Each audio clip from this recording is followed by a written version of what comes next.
සාරථී සත්‍ය සොයා යන ගමනක හැරවුම් ලක්ෂණ. සුබ දවසක් වේවා ඔබ සියලු දෙනාටම. අපගේ සාරථී YouTube නාලිකාව හා සමගින් එක්ව සිටින ඔබ හැම දෙනාටම මේ වෙලාවේදී ආයුෂ බොහෝ වෙන්න කියලා ප්‍රාර්ථනා කරනවා. එහෙම ප්‍රාර්ථනා කරමින් මීට දින දෙක තුනකට කලින් ඔබට වෙච්ච පොරොන්දුව අද මම ඉටු කරනවා. එහෙම ඉටු කරලා කඩවර දෙවියන් සම්බන්ධව ඔබට කරපු වීඩියෝව මම අදින් අවසන් කරනවා. ඔබට පොරොන්දුවක් වුණා ඔබට මතක ඇති. කඩවර දෙවියන් වැඩ සිටින ඔබ දැන් හොඳටම දන්නවා කඩවර දෙවියන්ගේ විමානය කොතනද තියෙන්නේ කියලා. ඒක තියෙන්නේ කලාවැවේ කඩවර දේවාලය ළඟ. ඔබට මම පොරොන්දුවක් වුණා මතකයිනේ. මෙතෙන්ට යන මාර්ගය කියලා දෙනවයි කියලා. හරි. අද මම කියලා දෙන්නම් යන පාර. හැබැයි යන පාර මම ඔබ එක්කගෙන යන්නේ නැහැ. යන පාර මම ඔබට කියලා දෙනවා. ටිකක් මහන්සි වෙලා හොයාගෙන යන්න වෙයි. ඔබ අනුරාධපුරයට යනකොට කලාවැව දේවාලයට යන මාර්ගය මුණ ගැහෙනවා. මේ කලාවැවට යන මාර්ගය ඔබට මුණ ගැසෙනකොට ඒ මාර්ගයේ දිගේ ඔබ යනකොට කලාවැව කඩවර දේවාලයට කිලෝමීටර 1.5ක් විතර කලින් ඔබට මුණ ගැසෙනවා දියවර ගම්මානයට යන පාර. දියවර ගම්මානයට යන පාර හරිම ප්‍රසිද්ධයි අලි හෝටලය නමින්. මුළු පළාතම දන්නේ අලි හෝටලය කියලා. ඇයි දන්නවද අලි හෝටලය කියලා කියන්නේ? අපි නාංගන් කියන්නේ යන්නේ නැහැ. එක්තරා ඇමතිවරයෙක් ඔතන හෝටලයක් හැදුවා. ඒ හෝටලය ඔහු විසින් හදලා තිබිලා තියෙන්නේ ගමේ කියලාදී අපි දන්නේ නැහැ. වැව් රක්ෂිතයට අයිති භූමියක් විදිහට. ඉතින් ඒ නිසා මේක වැව් රක්ෂිතයට අයිති භූමියක් නිසා ඒක තහනමට ලක් වුණා. නමුත් කෝටි ගාණක් වියදම් කරලා හදපු තැනක් මේක. ඒකට කියනවා අපි අලි හෝටලය. ඒකට ඇයි අලි හෝටලය කියන්නේ? ඒ හෝටලය දැන් සම්පූර්ණ අවුරුදු ගාණක ඉඳන් අතහැරලා දාපු කොටසක්. ඒ අතහැරලා දාපු මේ කොටසේ අලි තමයි රැයට ලගින්නේ. අලි ඇවිදින්න මේක ඇතුලේ ලගිනවා. ඉතින් ඒ නිසා මේ හෝටලයේ අලි ලගින නිසා අලි ලගින හෝටලය කියන අදහසින් මේකට මොය නම යෙදලා තියෙනවා. ඉතින් මේ කියන ස්ථානයෙන් තව ටිකක් පල්ලෙහාට යනකොට තව මීටර 10ක් 15ක් විතර යනකොට මේ අලි හෝටලෙන් පල්ලෙට ඔබට බහිනකොට ඔබට හම්බ වෙන්නේ කලාවැව. මහා විශාල ජලස්කන්ධයක් පිරී ඉතිරී පවතින තැනක් තමයි කලාවැව කියන්නේ. මේ අලි හෝටලෙන් මීටර 100ක් 200ක් විතර පහළට බෑවුමට බහිනකොට ඔබට මුණ ගැහෙන මේ මහ ජල කඳ හිඳී ගිය කාලයක් වෙන්න ඕනේ.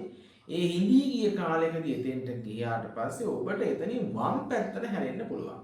වම් පැත්තට හැරිලා කිලෝමීටර 2ක විතර දුර සම්පූර්ණ පයින් යන්න ඕනේ. ඒ වැවේ කණ්ඩිය දිගේ කොහෙවත් හැරෙන්නේ නැතුව වැව් තාවුල්ල දිගේ කිලෝමීටර 2ක් විතර යනකොට තමයි ඔබට මුණ ගැසෙන්නේ මේ කියන ලද කඩවර දෙවියන් විමානය. ඊට කලින් ඔබට මුණ ගැසෙනවා විශාල කුබුක්ගස්යායක්. ඒ කුබුක්ගස්යාය පහු කරන එනකොට ඔබට මුණ ගැසෙනවා වම් අත පැත්තට වෙන්න විශාල ගල් බිත්තියක්. ඒක හරියටම කිසියම් උපකරණයකින් කැපුවා වගේ මට්ටම් වෙච්ච තැනක්. මේ මට්ටම් වෙච්ච භූමියෙන් ටිකක් මහන්සි වෙලා ගල් පතුරු අතරින් උඩට නගිනකොට නැවත ඔබට වැව් තාවුල්ල තමයි හම්බ වෙන්නේ. ඒ වැව් තාවුල්ල දිගේ තවත් මීටර 500ක් විතර වගේ යනකොට ඔන්න ඔය ඔබට මම කියන ලද දෙවියන්ගේ විමානය මුණ ගැසෙනවා. එතෙන්ට එකපාර නගින්න බෑ. චුට්ටක් මහන්සිලා උඩ නගින්නට ඕනේ. එහෙම නැගලා පස්සේ ඔබට දේවතාවුන් වහන්සේ වැඩ සිටින විමානය නැත්නම් වැඩ සිටින මාලිගය නැත්නම් උන්වහන්සේගේ ප්‍රධාන බැල්ම තිබෙන මුඛ්‍ය ස්ථානය ඔබට දකින්න පුළුවන්කම තිබෙනවා. ඉතින් ඔබ මෙතෙන්ට යනවා නම් පොල් තෙල් චුට්ටක් අරගෙන යන්න. පහනක් අරගෙන යනවා නම් කමක් නැහැ. නමුත් එතන එහෙම කිව්වොත් හැබැයි අපේ අය ගිහින් පහන් තියලා වනසාවි. ඒ නිසා පොල් තෙල් පහන් අතහැරලා දාමු.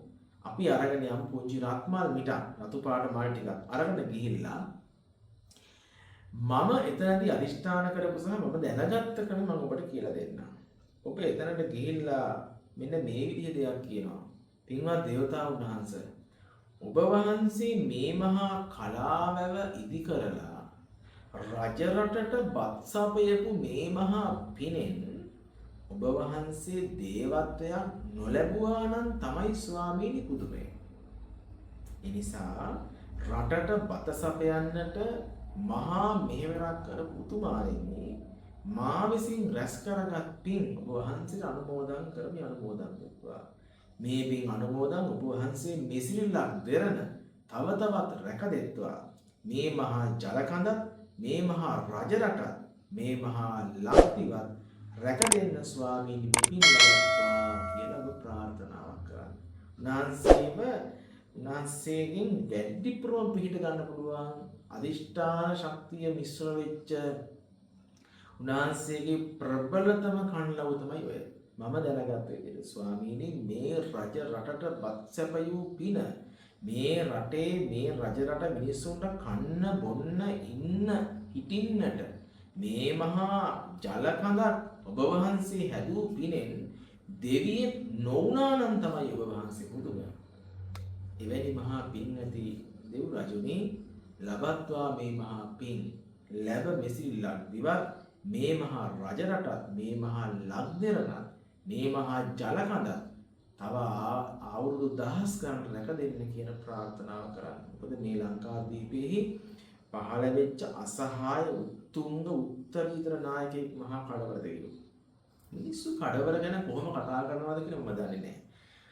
නමුත් අපි කෙලෙහිගුණ සලකන මිනිස්සු රජරට බත් තමයි අදටත් දකුණු ලකට පවා එන්නේ. දකුණු ලකිනුත් බත් ලැබෙනවා. නමුත් රජරට බත වැඩි. ඒයින් ලැබෙන අස්වැන්න සුවිසාදයි. ඒ නිසා කලා වැවෙන් හෙක්ටයාර අක්කර අඩි ලක්ෂ ගාණක් බලා ගන්නවා. මේ මහා වාරි කර්මාන්තයෙහි නිපුණයා කඩවර දෙවියෝ. මේක ධාතුසේන මහරජුරුවන්ගේ නියමයෙන් සිදු වුණා කියලා කිව්වට කඩවර තමයි මේ මහා වැව බඳින්නේ. කඩවර තමයි නැත්නම් කාල තමයි මේ මහා වැව සොයාගන්නේ.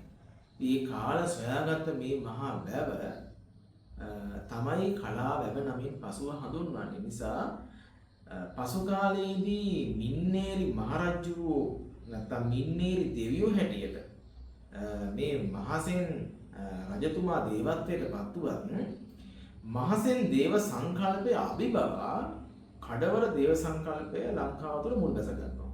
ඒ කඩවර දේව සංකල්පය ලංකාව තුළ මුල් බැස ගන්නේ මිනිසුන් තුළ අර රජතුමාට වඩා කලාවෙම ඉදිකරන්න යෙදුණු මේ කාල පිළිබඳව මිනිස්සු තුළ තිබෙන විශ්වාසය බැඳීම විශාලයි. ඒ නිසා මේ කාලට නැත්නම් කඩවරට මිනිස්සු වැඩිපුර ආදරය කරා. ඒ නිසා මින්නේරි දෙවියන්ට වඩා මහසෙන් රජුරවන්ට වඩා මිනිස්සු මේ කාලට ආදරය කළා. ඒ නිසා අවසානයේදී කලාව ඉදි කරපු කාල දේවත්වයට පත් වුණා. ඉතින් ඒ නිසා මේ කාලය කියලා කියන්නේ කඩවර කියලා කියන්නේ අපි කොයි විදිහට ලෝකෙ මිනිස්සු දැක්කත් ඔහු මහා ශ්‍රේෂ්ඨ නරපති.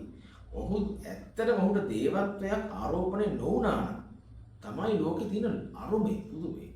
ඒ කියන්නේ ඒකට හේතුව ඒ තරම් අද රජරට මිනිස්සු බත්කන්නේ මේ මහා ශ්‍රේෂ්ඨ උත්තම මනුෂ්‍යයාගේ මේ මහා යුග පුරුෂයාගේ සේවය නිසා මිනිසුන් තුළ මේ දේවතා සංකල්ප ඇති වුණේ කොයි විදිහටද කියන එක පිළිබඳව ගවේෂණාත්මක විග්‍රහය කිරීම අතිශය අවශ්‍යයි. නිසා කඩවර සංකල්පය ගැන ඊට වඩා දීර්ඝ වශයෙන් අපි සාකච්ඡා කිරීමට සාරථි YouTube නාලිකාව ඔස්සේ බලාපොරොත්තු වෙනවා. නමුත් අපි මේ වෙලාවේදී මේ ඔබට ගිය සතියේ වෙච්ච දින දෙක තුනකට කලින් වෙච්ච පොරොන්දුව පරිදි අපි ඔබට කඩවර දෙවියන්ගේ විමානයට යන පාර ඔන්න කියලා දුන්නා. ඉතින් කවදා හරි දවසකදී මේ ප්‍රදේශීය ජලයෙන් හිස් වෙච්ච කාලෙකදී ඔබට පුළුවන් ওই ස්ථානට ගිහලා අපිවත් මතක් කරලා අපටත් ආශිර්වාද කරලා ඔය තැන වැඳ පුදාගෙන දෙවියන්ට පින් අනුමෝදන් කරලා එන්න. ඒ නිසා කඩවර දේව සංකල්පය සහ මේ යක්ෂ සංකල්පය පිළිබඳව තවදුරටත් අපට ගවේෂණාත්මකව සහ කිසියම් විද්වත් කතිකාවතක් ගොඩනගා ගන්න යුතුයි. අපි මේ පිළිබඳව ඉදිරියට බලාපොරොත්තු වෙනවා සාකච්ඡා කරන්න. එසේ බලාපොරොත්තු වෙමින් කඩවර දෙවියන්ගේ විමානය සොයාගෙන ගිය මේ වීඩියෝ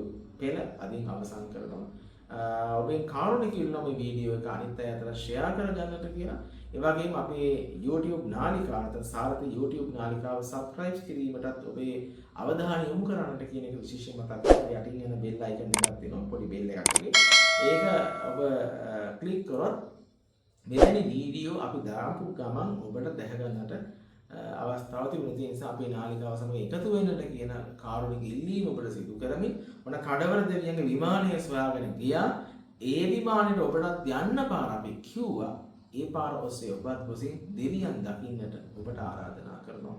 හැම දිනාටම සුබ දවසක් පිරුවන් සරණයි. සාරති සත්‍ය සොයා යන ගමනක හැරවුම් ලක්ෂණ